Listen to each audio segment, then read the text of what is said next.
Episode 21, die geheim van ware leierskap. Die wysheid van Spreuke hoofstuk 21. Het jy al ooit iemand ontmoet wat baie mag gehad het, maar niemand wou hom volg nie? Of dalk iemand wat altyd sy sin wou kry, maar elke verhouding was uiteindelik gebroke? Of miskien iemand wat gedink het hy is onoorwinbaar, totdat alles eendag ineengestort het. Net 'n paar voorbeelde, maar hulle het uiteindelik alles bepaal. Hier is die groot vraag: wat maak 'n mens 'n ware leier? Vandag gaan jy ontdek waarom nederigheid sterker is as mag. Hoekom geregtigheid belangriker is as sukses. En hoe die Here selfs konings se harte beheer. As jy dit verstaan, gaan mense jou respekteer, nie vrees nie. Gaan jou invloed groei deur diens. En jy gaan lei soos Christus. God beheer selfs konings se harte. Spreuke 21 vers 1 begin met 'n kragtige waarheid. Die hart van die koning is waterstrome in die hand van die Here. Hy lei dit waarheen hy ook wil. Dink vir 'n oomblik hieroor na. Selfs die magtigste mense op aarde is onder God se beheer. Die wêreld sê, mag maak reg. Posisie gee jou autoriteit. Invloed kom deur jou titel. Maar die Here sê, hy stel konings aan en stel hulle af. Alle autoriteit kom van bo. Ware krag lê in gehoorsaamheid aan hom. Vers 30 bevestig dit.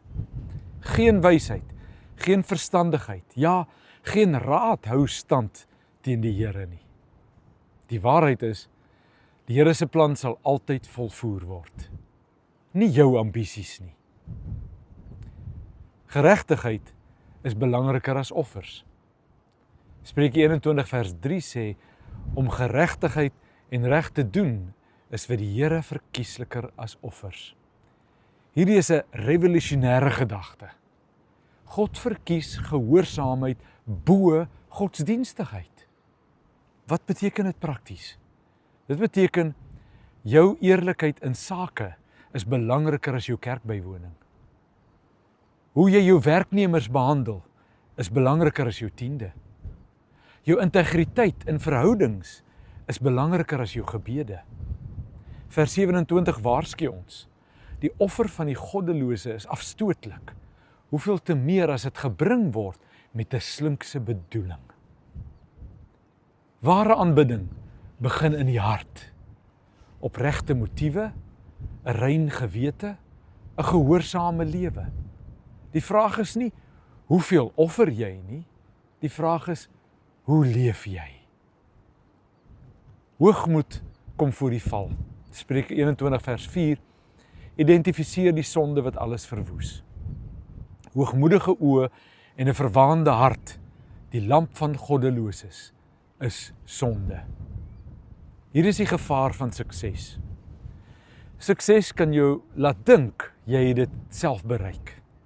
Maar vers 24 beskryf so 'n persoon op 'n spesifieke manier. Hy sê, trotsaard, verwaande, spotter is sy naam.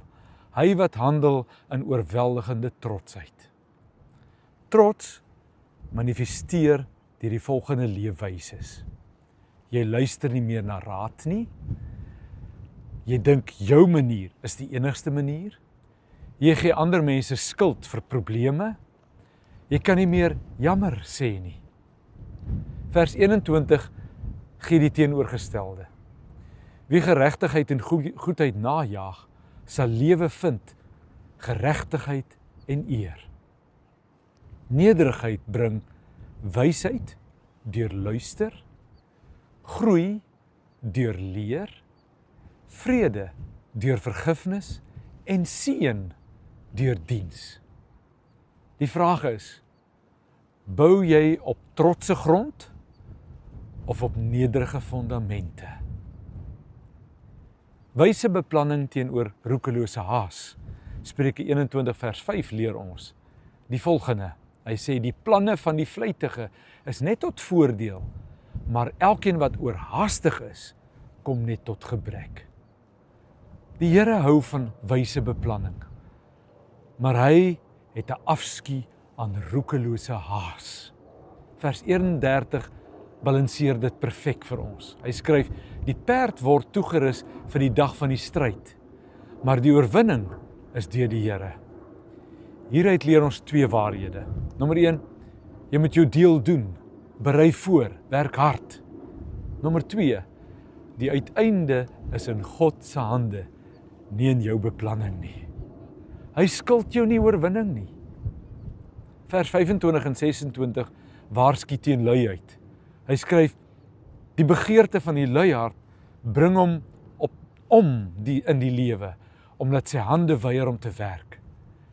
Heel die dag begeer hy met begeerte, maar die regverdige gee en hou nie terug nie. Die balans is, werk hard, maar vertrou die Here. Beplan wys, maar bly buigsaam. Gee jou beste, terwyl jy rus in sy genade. Die vraag is, beplan jy wyslik, of hardloop jy rond sonder rigting? Die krag van regte vriende. Spreuke 21 vers 9 en vers 9 en 10 praat van verkeerde verhoudings, maar vers 14 wys die krag van wyse verhoudings. 'n Geskenk in die geheim laat toorn bedaar, en 'n omkoopgeskenk uit die vou van 'n kleed. Heftige woorde. Ware leiers verstaan baie goed. Jy kan nie alleen suksesvol wees nie. Die regte mense rondom jou spreek die waarheid wanneer jy dit nodig het. Ondersteun jou wanneer jy sukkel. Vier dit saam met jou wanneer jy wen. Hou jou verantwoordelik en verantwoordbaar wanneer jy afdwaal. Die verkeerde mense voed jou ego, vertel jou net wat jy wil hoor, gebruik jou vir hulle eie voordeel. Die vraag is, wie is in jou binnekring en watter soort invloed is jy? Kom ons vat dit eenvoudig saam. God beheer selfs konings se harte. Geregtigheid is belangriker as offers. Trots gaan voor die val. Wyse beplanning is belangrik, maar vertrou altyd op God. Kies die regte mense rondom jou. Sê dit saam met my. Ek kies nederige leierskap. Ek kies nederige leierskap. As jy vandag besluit, ek gaan lei deur diens, nie deur mag nie. Ek gaan geregtigheid kies bo gerief. Ek gaan nederig bly in sukses. Tik hieronder by die comments. Ek kies nederigheid. Een nederige keuse kan jou hele leierskapstyl verander. Een oomblik van gehoorsaamheid kan jare van stryd voorkom. Een besluit om die Here te vertrou kan 'n nalatenskap van seën begin.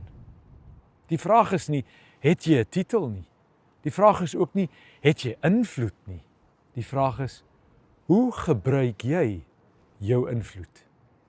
Ware leiers lei nie deur dwang nie. Hulle lei deur voorbeeld.